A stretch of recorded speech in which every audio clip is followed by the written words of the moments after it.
Hi everyone, this is Menz here. I'm going to be reviewing the Kanonenjagdpanzer 105 here.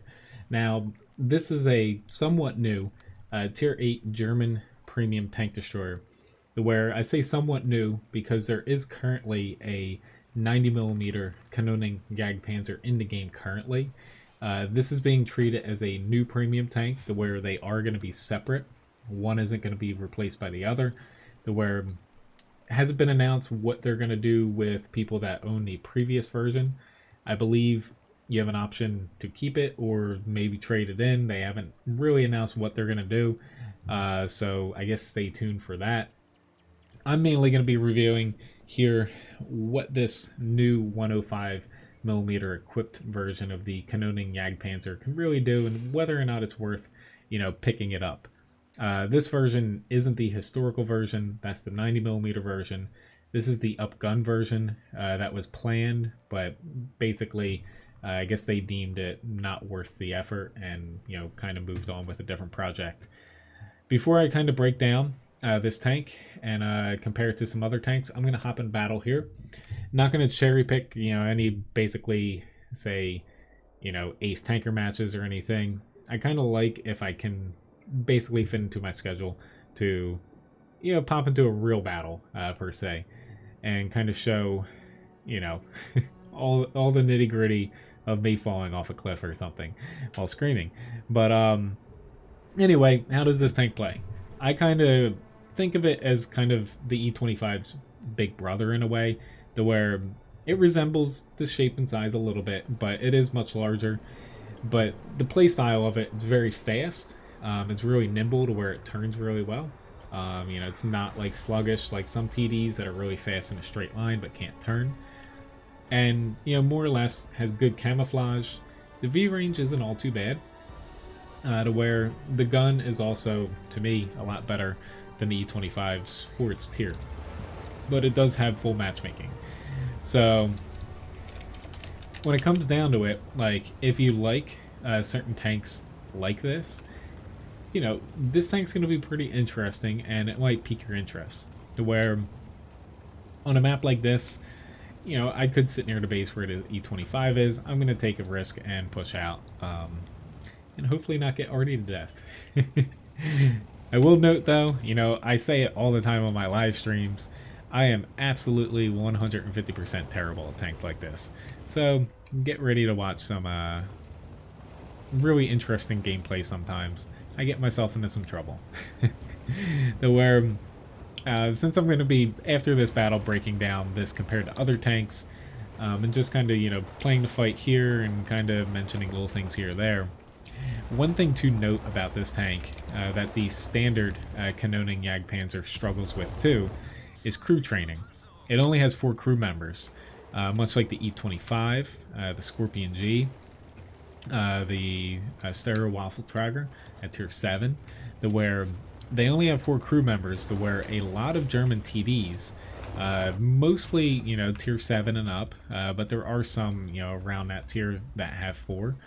But once you get above tier 8, basically every single German tank destroyer, and some at tier 8 themselves, have 6 crew members. So basically, this is not a tank if you want a crew trainer. You will be able to fit your crews into it, just not all of them. The crew training option for the German TDs for a premium tank is the Jagdtiger 8.8, where that one can fit every single German TD crew since it has 6. Now, there is, a rework of that tank as far as preferential tanks, and also it's been floating around in Q&As and stuff. There's a different Jagdtiger premium tank, but who knows if or when that's ever going to come. But this tank, it's not all that bad. For someone like me that doesn't really, I don't really care for playing tanks like this, even if they're really well, it's going to be a struggle in some matches, depending on if I can keep myself in check and I don't want to just, rush into the enemy and take a really big chance. That's my problem in tanks like this. I get myself into trouble. Which, oh man. Yep, I knew I was gonna hit again, and yet I took the other shot. I should have just ran back around the corner. But that isn't to say this isn't a bad tank. A lot of people like tanks like this. It's just stat-wise, you know, when I break it down, does it stack up to, say, the original Kanonenjagdpanzer? Also, like the Scorpion G, I'm going to compare it to the AMX CDA 105 and the WZ 121 FT, where so far I've had my typical TD match like this, to where I've made a few little errors. I took some damage I shouldn't have. I'm going to hope this has decent camouflage. Even while moving, it's not too bad, to where it's not E25 levels, but I should be pretty safe to get back to the base. One thing you'll see, you know, the mobility, like I said, is pretty much top-notch. You're not going to have any complaints about that. The gun on it, though, is pretty darn awesome. Like, it hits pretty hard. It's got really good penetration. Accuracy's all not that bad. The gun left and right movement isn't too bad either. Of course, I aimed a little bit low there. And the gun on the move accuracy isn't too shabby either. I hit him back, but I was kind of hoping that he was going to miss there, to be honest. This is where Artie might get me. Now, as you can see, I don't have Sixth Sense in this crew. This is pretty much just kind of a mid-level crew I have in this, to my knowledge. But hopefully we can kind of inch our way back here. That guy, I'm a little bit afraid he's going to blind fire, so I'm going to try to inch a little bit over. I'm just afraid he might try to pop up still. No. But this is where, you know, this tank virtually has no armor, to where one tank, I forget what, I think it was the M41 though, hit me with HE, and it did quite a bit of damage, to where, unlike, say, this AMX CDA or the WZ 121 FT, you know, they can actually shrug off some HE rounds from the front. This can't. You're just basically going to pop like a balloon. But so far, the guns, you know, hasn't let me down. Mobility, neither. Just positioning. That's, you know, kind of the challenge of playing a tank like this. Unless you're on like a super wide open map. Hopefully I can use the accuracy, but it kind of failed me there a little bit.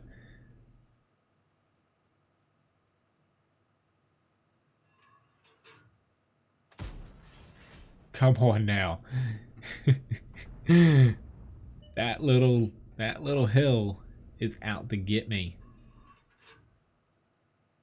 That is not a very good shot. But this guy's getting a little bit cocky, and honestly, I can't believe that I missed all three of those shots.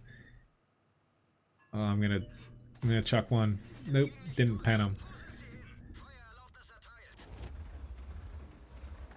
I still can't believe that I did not kill that M41 there.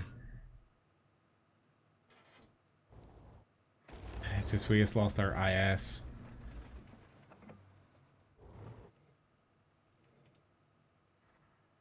Yeah, I feel real bad for the heavy tank number 6. He should not have been positioned. Now the Cromwell's pushing. Alright, I'm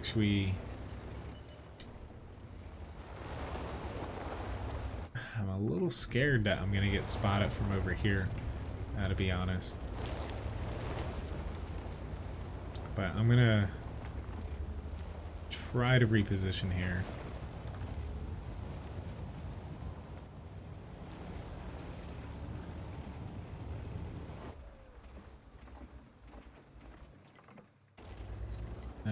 Yep, there's the M41. He's going to have shots on Artie. I don't think I'm going to be able to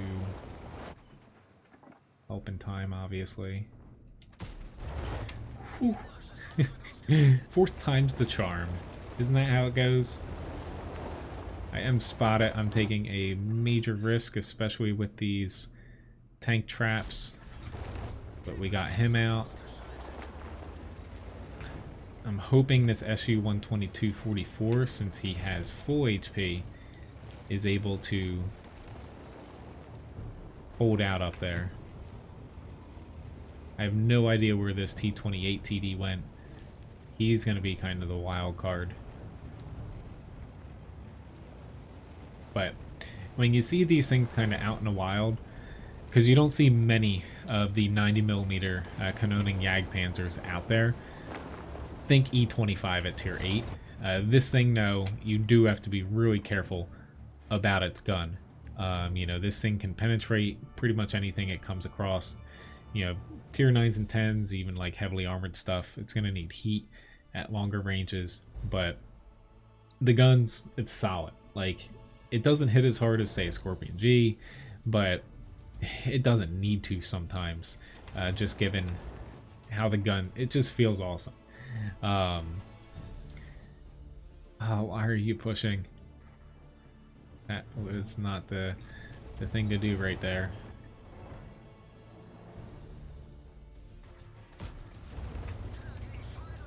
Which this is not good. I need to reload, which the DPM on this is a little tiny bit low, and the Hummel got me.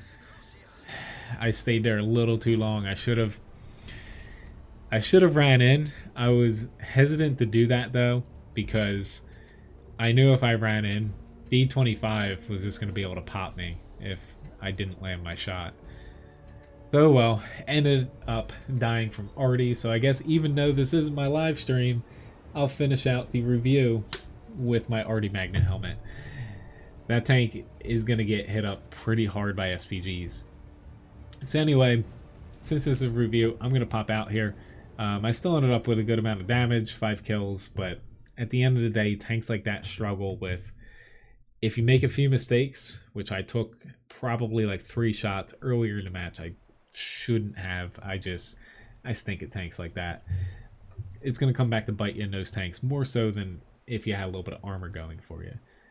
Anyway, hopping into comparison here, more or less, the Kanonenjagdpanzer here, Scorpion G, AMX CDA 105, the original historical 90mm version, the WZ 120-1 FT, which all of these 100% cruise, camouflage applied so they kind of line up with the Scorpion G, no equipment on them.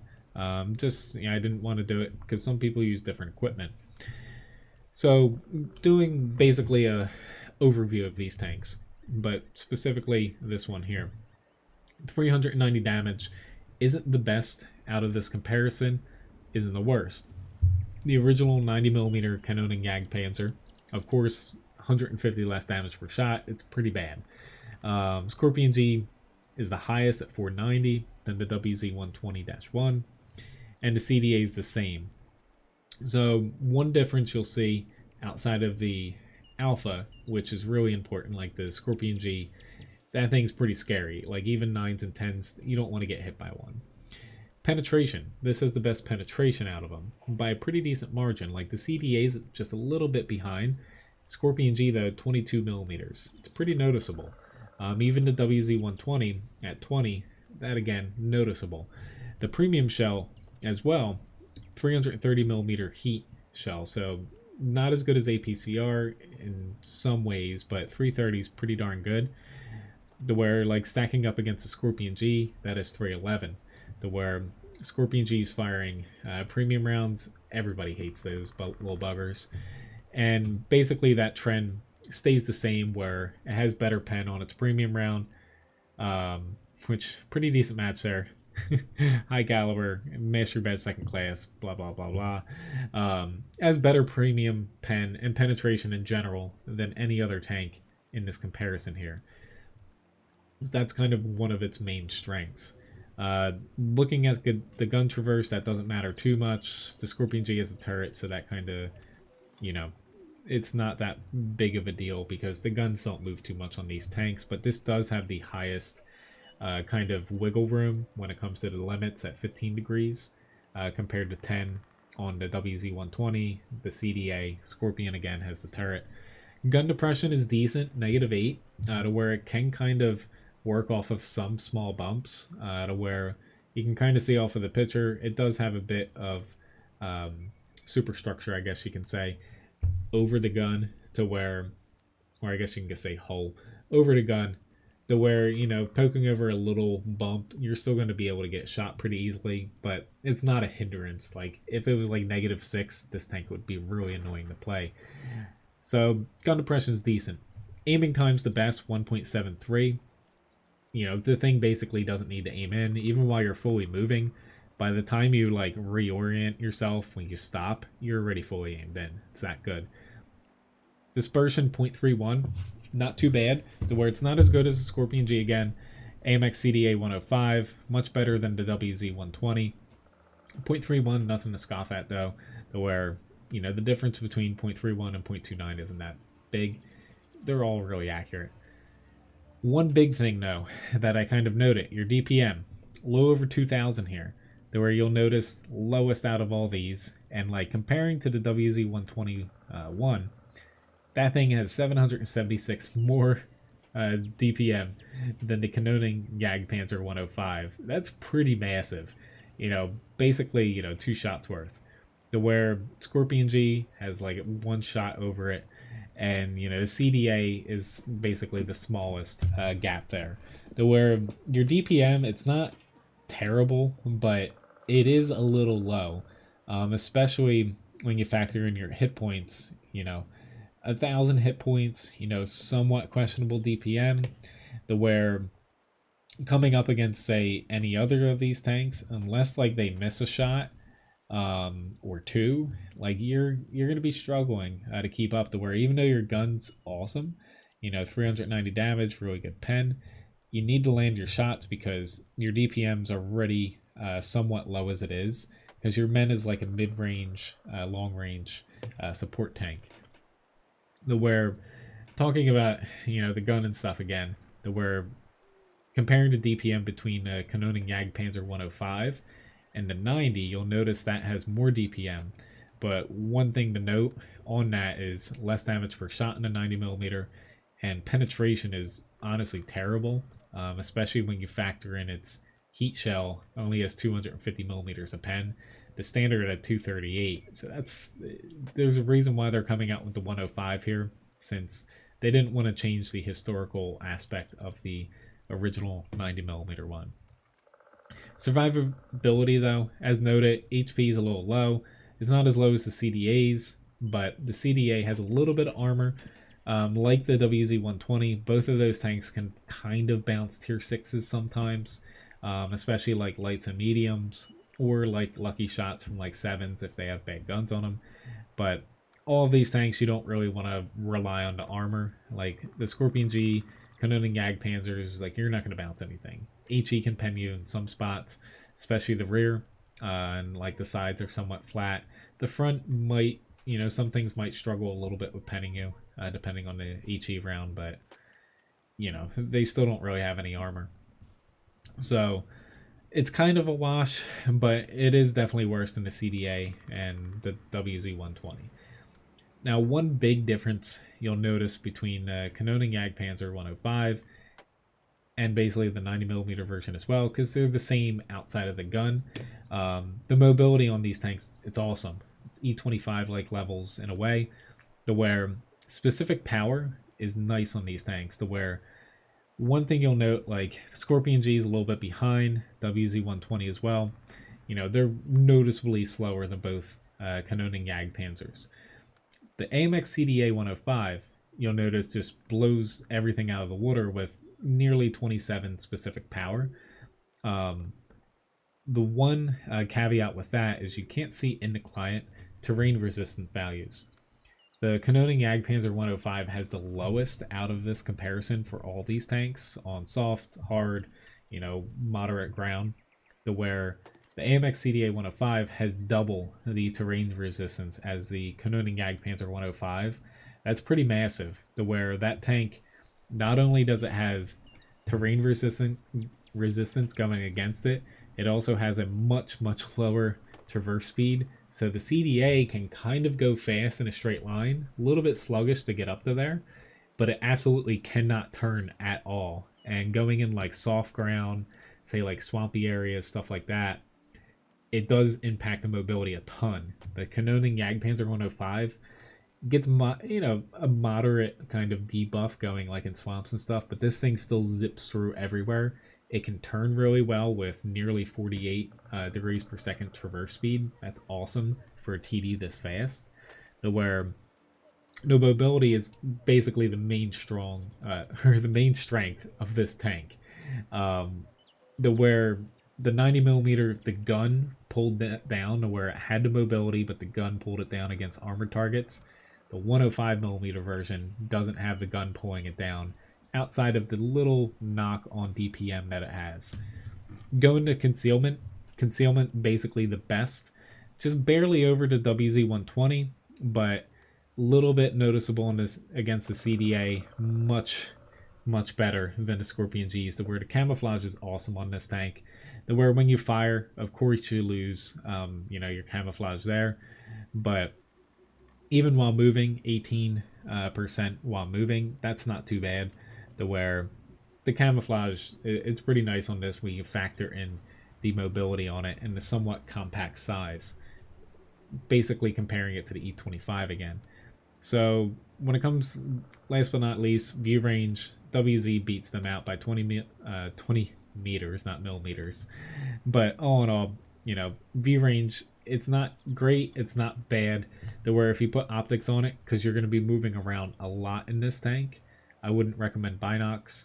But then again, I might be the wrong person to ask with how I play TDs like this. It's not bad, the view range. There's nothing special. There's nothing like hidden there that's going to cripple the tank if it was like 350 or 340 meters. But overall, comparing the Kanonenjagdpanzer 105, which I'm going to hop in another battle here, just seeing what else we get here. Maybe we'll get like a different map, or I'll get, this is take 2. I screwed up my first video. I forgot to switch scenes during the kind of breakdown. To where on that video I got Ensk and I also got Himmelsdorf. Yay.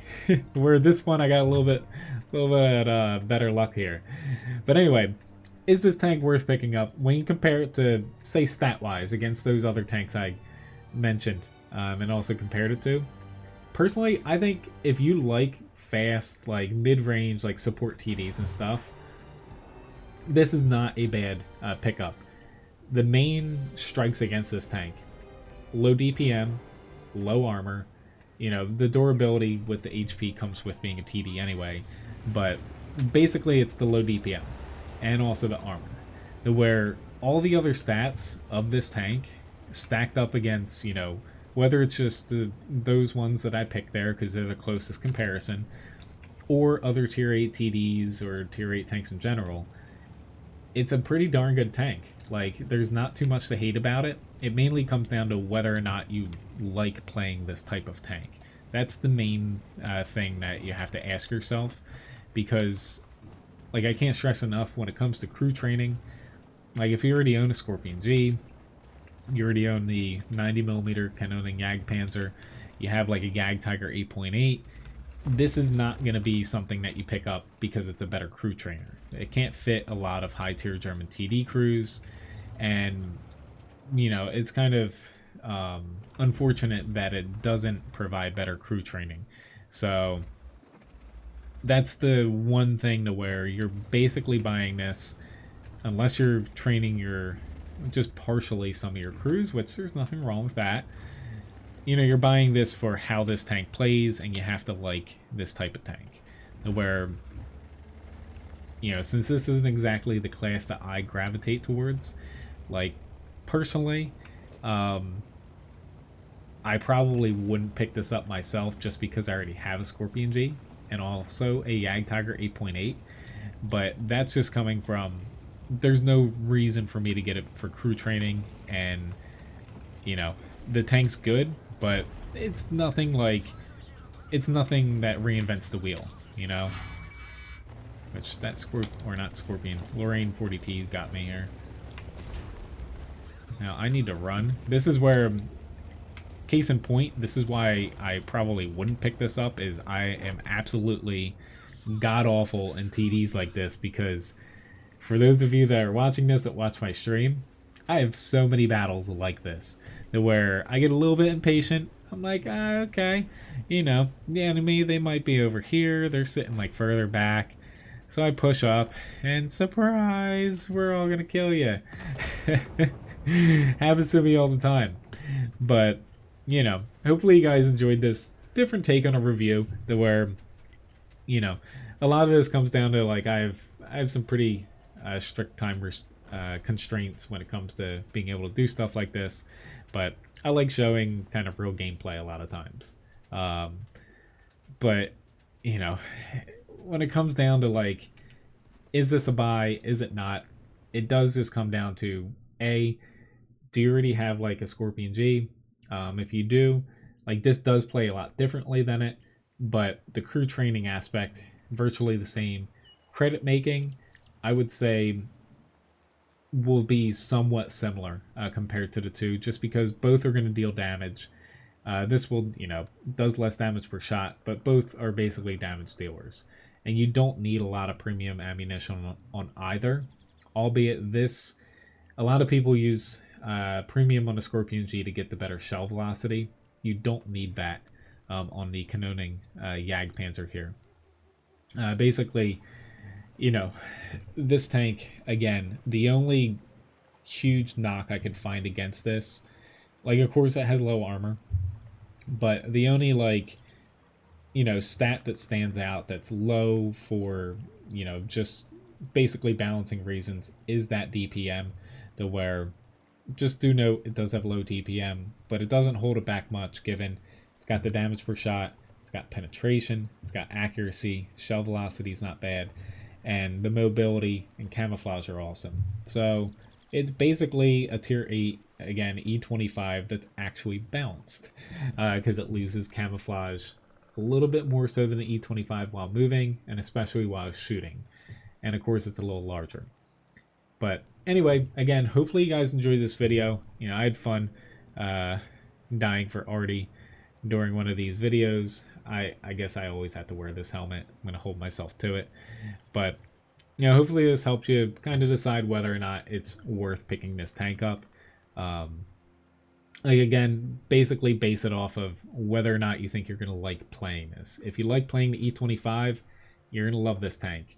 And, like, picking a couple other TDs out of the tech tree, it doesn't really play like the high tiers very much, but, like, it kind of plays like for its tier, like a Jagdpanzer 4 in a way. Like, again, it's kind of a stretch because it's just tier 6, but, you know, it doesn't play more so like the high tiers, to where it plays, you know, like an E25 and some of the mid-tier basically TDs in the JPZ E100 line, to where it's fun, it's fast, you know, you're gonna have fun gameplay in the thing. Maps will screw you over a little bit, playing like me will screw you over a lot. Please don't take any advice from me in TDs like this. I try my best, but don't do what I do. But anyway, thanks again for watching. This is going to be a fun premium tank, but again, for people that are really good at playing these types of premium, or not premiums, these types of tanks, and also, you know, people that don't play them like me and rush in and die. Anyway, thanks again for watching. Have a nice day. I'll see you guys around.